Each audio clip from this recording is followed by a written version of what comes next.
কিছু পিঠা থাকে শুধু শীতকালেই নয়, সব সময়ে খাওয়া যায়। এরকমই আজকে আপনাদের একটি পিঠা রেসিপি শেয়ার করব। আর এই পিঠাটি খেতে যেমন মজাদার, তৈরি করা তেমনই সহজ। আর খুব বেশি উপকরণের প্রয়োজন হয় না, হাতের কাছে থাকা কয়েকটি মাত্র উপকরণ দিয়েই ঝটপট করে এই পিঠাটি তৈরি করে নেওয়া যায়। তো পিঠা তৈরি করার জন্যই প্রথমে আমি একটি ডো তৈরি করে নেব। তো তার জন্য এখানে আমি 2 কাপ পরিমাণ পানি দিয়ে নিচ্ছি। তো পানির সাথে এখানে অ্যাড করে দিতে হবে বাটার। হাতের কাছে যদি বাটার না থাকে, আপনারা চাইলে এখানে 2 টেবিল চামচ পরিমাণ রান্নার তেলও ব্যবহার করতে পারেন। পানিতে যখন টকবক করে বলক ফুটে আসবে, তখনই এর মধ্যে আমি 1 কাপ পরিমাণ ময়দা দিয়ে দিচ্ছি। তো ময়দা দেওয়ার পরে অনবরত নাড়াচাড়া করে সফট একটা নরম ডো তৈরি করে নিতে হবে। তো ডোটা তৈরি হয়ে গেছে, এটাকে আমি প্যান থেকে নামিয়ে নেব। ডো হওয়ার সাথে সাথেই গরম প্যান থেকে নামিয়ে আলাদা একটি পাত্রে উঠিয়ে নিতে হবে। তো আমি এটা কিছুটা হালকা ঠান্ডা করে নিয়েছি, পুরোপুরি ঠান্ডা করা যাবে না। হালকা যখন ঠান্ডা হবে, হাত দেওয়া যাবে, সেই অবস্থাতেই এই ডোয়ের মধ্যে আমি অল্প অল্প করে পানি দিয়ে ডোটাকে আরও নরম করে আমি এটাকে মাখিয়ে নেব।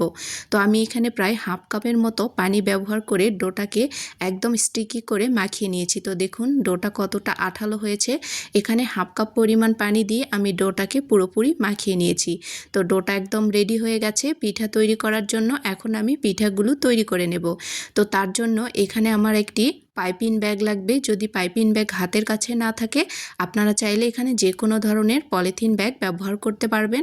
তো এর ভেতরে আমি একটি নজেল ব্যবহার করেছি, আর পাইপিং ব্যাগের মধ্যে সামান্য একটু তেল দিয়ে নিচ্ছি। আপনাদের হাতের কাছে নজেল না থাকলে এটা ব্যবহার না করলেও হবে, শুধুমাত্র এই পলি ব্যাগের সাহায্যে এই পিঠাগুলো তৈরি করে নেওয়া যায়। তো এই আমি পাইপিং ব্যাগের মধ্যে অল্প অল্প করে ডো ভেতরে নিয়ে নিচ্ছি। এই পিঠাটা বানানো অনেক বেশি সহজ, আবার খেতেও বেশ মজাদার। তো এখন আমি পিঠাগুলো কিভাবে তৈরি করব আপনাদেরকে দেখিয়ে দিচ্ছি। হাতের তালুতে নিয়ে এরকম প্রেস করে করে আমি এই পিঠাগুলোকে জিলাপির মতো করে বানিয়ে নেব।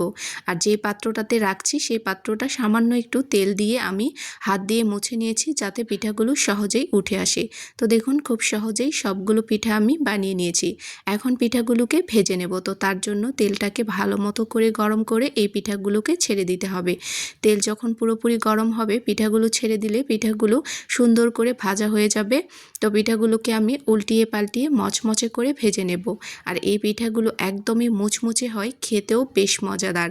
তো আমি সবগুলো পিঠা তেলের মধ্যে ছেড়ে দিয়েছি। এখন এগুলোকে একদম গোল্ডেন কালার করে ভেজে নেব। পিঠাগুলো একটু সময় নিয়ে ভেজে নিতে হবে।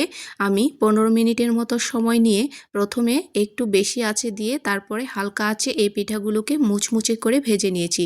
তো পিঠাগুলো ভাজা হয়ে গেছে, এগুলোকে আমি তেল ঝরিয়ে উঠিয়ে একটা সাইড করে রেখে দেব। এরপরে আমি এই পিঠা ভিজানোর জন্য শিরা তৈরি করে নেব। তো পিঠাটা একদম হয়ে গেছে, মুচমুচে অবস্থায় এই পিঠাগুলো আমি উঠিয়ে নিচ্ছি তেল থেকে। তো এখন আমি পিঠার জন্য শিরা তৈরি করে নেব। তো তার জন্য আমি চুলার উপর একটি প্যান বসিয়ে এর সাথে দিয়ে নিচ্ছি 1 কাপ পরিমাণ চিনি, আর দিয়ে নেব 1 কাপ পরিমাণ পানি। আর শিরাটাকে আঠালো করে তৈরি করে নিতে হবে।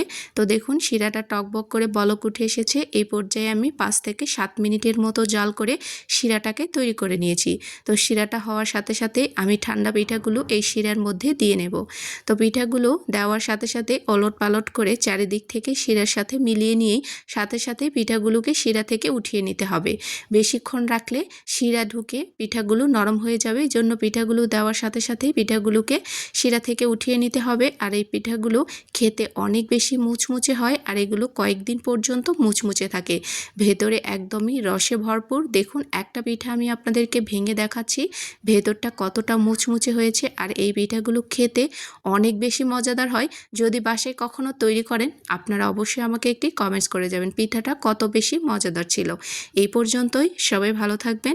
আপনাদের সাথে আবারও দেখা হবে নতুন কোনো সহজ রেসিপিতে। আল্লাহ হাফেজ, আসসালামু আলাইকুম।